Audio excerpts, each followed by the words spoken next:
नमस्कार दोस्तों। 10 अगस्त 1965 15 अप्रैल से 2023 तक एक मुख्यतः भारतीय गैंगस्टर और राजनीतिक थे। उन्होंने समाजवादी पार्टी से भारतीय सांसद और उत्तर प्रदेश विधानसभा के सदस्य के रूप में कार्य किया। अहमद पर 160 से अधिक आपराधिक मामले दर्ज थे और उसने जेल से कई चुनाव लड़े थे। मार्च 2023 तक उत्तर प्रदेश पुलिस ने अहमद और उसके परिवार की 11,64,804 करोड़ की संपत्ति जब्त की।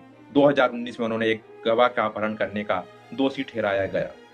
सन 2005 में अपने राजनीतिक पद्धति राजूपाल की हत्या के संबंध में उसके खिलाफ गवाही दर्ज थी। अहमद 15 अप्रैल 2023 को अदालत द्वारा अनिवार्य मेडिकल चेकअप के लिए जाते समय 3 बंदूकधारियों द्वारा उनकी हत्या हो जाने तक जेल में रहे। अतीक अहमद का जन्म 1962 के एक गरीब परिवार में हुआ था। उनके पिता इलाहाबाद में घोड़ा गाड़ी चलाने का काम करते थे। अहमद की शादी शाइस्ता परवीन से हुई थी। इस जोड़े के बच्चे बेटे उमर अली 2002 और 2003 अजहम और आबान थे। अतीक अहमद 1988 में राजनीतिक में प्रवेश किया जब उन्होंने एक स्वतंत्र उम्मीदवार के रूप में इलाहाबाद पश्चिम से विधायक सीट जीती। उन्होंने 1991 और 1993 के उत्तर प्रदेश विधानसभा चुनाव में अपनी सीट बरकरार रखी और फिर 1996 में समाजवादी पार्टी एसपी के सदस्य के रूप में सीट जीती थी। सन 1999 में उन्होंने सपा छोड़ दी और अपना दल के अध्यक्ष बने। 2002 में इलाहाबाद पश्चिमी सीट जीती। वह 2003 में फिर सपा में शामिल हो गए। 2004 में अहमद को फूलपुर के लिए लोकसभा सदस्य के रूप में चुना गया, जिसके बाद उन्होंने इलाहाबाद में अपनी विधानसभा सीट से इस्तीफा दे दिया। 2007 में मदरसे में बलात्कार के रूप में और घटना के कारण बड़े पैमाने पर आक्रोश के बाद उन्होंने सपा से निष्कासित कर दिया गया था। 2009 के भारतीय आम चुनावों में अतीक अहमद को चुनाव लड़ने की अनुमति दी गई थी, क्योंकि उन्होंने अभी तक किसी भी आपराधिक मामले में दोषी नहीं ठहराया गया था।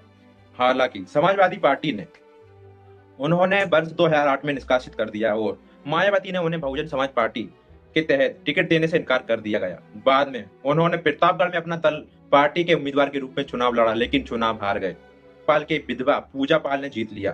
2014 में उन्होंने समाजवादी पार्टी में वापस की और उन्हें श्रीवास्तव निर्वाचन क्षेत्र से राष्ट्रीय चुनाव लड़ा। इन्होंने 1/4 वोट मिला, लेकिन भारतीय जनता पार्टी के उद्यान मिश्रा से 85,000 वोट से अधिक वोटों से हार गए। 2019 में अहमद ने स्वतंत्र उम्मीदवार के रूप में वाराणसी निर्वाचन क्षेत्र से नरेंद्र मोदी के खिलाफ चुनाव लड़ा और 833 वोट हासिल किए।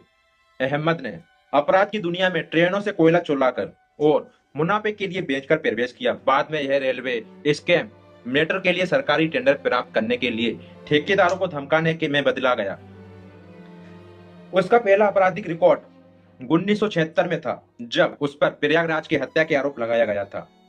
वह उत्तर प्रदेश में गुंडा अधिनियम के तहत दर्ज होने वाला पहला व्यक्ति ही बन गया था।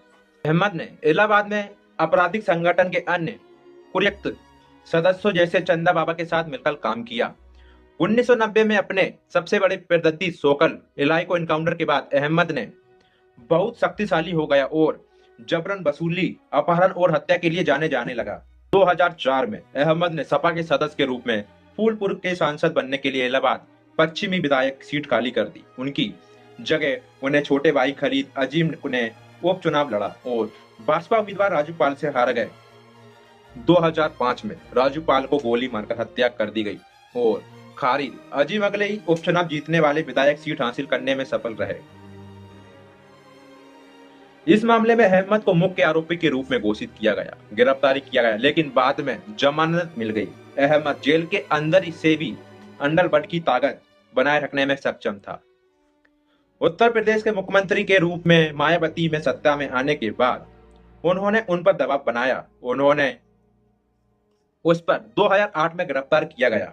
14 दिसंबर 2016 को same university of agriculture technology and science में स्टाफ सदस्यों पर अहमद और उनके साथियों ने कथित तौर पर हमला किया था, लेकिन उन्हें 2 छात्रों के खिलाफ कार्रवाई की थी। उन्होंने नकल करते हुए पकड़े जाने के बाद परीक्षा देने से रोक दिया गया था। अहमद द्वारा शूटर के शिक्षक और कर्मचारी की पिटाई का वीडियो इंटरनेट पर व्यापक रूप से प्रसारित किया गया था। अतीक ने दावा किया था कि छात्र को गलत तरीके से निशाना बनाया गया था, लेकिन ऐसा कुछ भी नहीं था। अगले दिन अहमद को गिरफ्तार कर लिया गया। 10 फरवरी 2017 के इलाहाबाद उच्च न्यायालय में अहमद को आपराधिक इतिहास तलब किया गया और यह सहयोगी आरोपी थे। 2023 को अहमद के बेटे असरत और उत्तर प्रदेश की पुलिस के विशेष कार्यबल ने झांसी में एक मुठभेड़ में मारा गया। अहमद को जून 2019 में प्रयागराज सेंट्रल जेल, प्रयागराज की साबरमती जेल में स्थानांतरित कर दिया गया। पाल की हत्या के 2 महीने के भीतर अहमद, उसके भाई और बेटे सहित 6 आरोपियों की हत्या कर दी गई। 15 अप्रैल 2023 को प्रयागराज पुलिस ने मौजूदगी में कोर्ट द्वारा अनिवार्य मेडिकल चेकअप के लिए ले जा रहा था। अहमद को उनके बेटे अतीक संस्कार के दौरान उनकी अनुपस्थिति के बारे में पूछा गया, जिस पर उन्होंने जवाब दिया, मुझे बुलाया नहीं गया था, लेकिन इसलिए मैं नहीं गया। इससे पहले कि अहमद के भाई अशरफ अपना बयान पूरा कर पाते, मुख्य बात यह है कि गुड्डू मुस्लिम अतीक अहमद के सिर पर पॉइंट ब्लॉक रेंज के पिस्तौल